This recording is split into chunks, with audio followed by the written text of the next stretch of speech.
Lakas loob na pag-amin ni Will. Anyway guys, Dustin and you, meron kayong own understanding, meron kayong, let's say, own world.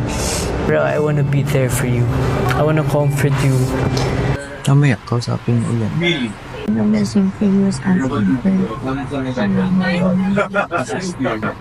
I just wanted to really try again as friends. Sa akin naman, feeling ko, if we want to start over as friends, hindi siya pilit. Na just let it flow naturally. If it happened, it happened. Just let it naturally happen. Ayoko na pinipin. But he's changed a lot, you know. Sana lang hindi na siya wag. May parang sabi niya rin sa akin, dito ako naguguluhan kasi sabi niya sa akin, kasi medyo lasing-lasing. Whatever your decision is, English ba yan? Swear Bianca. So, I will be very, very happy.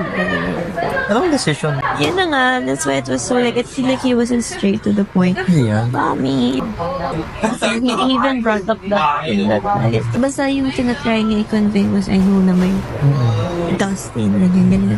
So,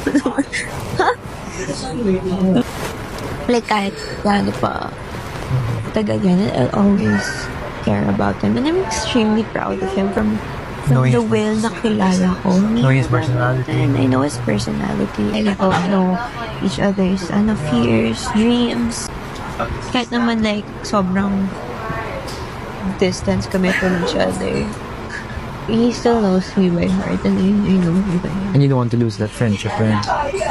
I don't want to lose him also. But I still like really care about him. Medyo, yun nga, naguguluhan ka rin with the situation.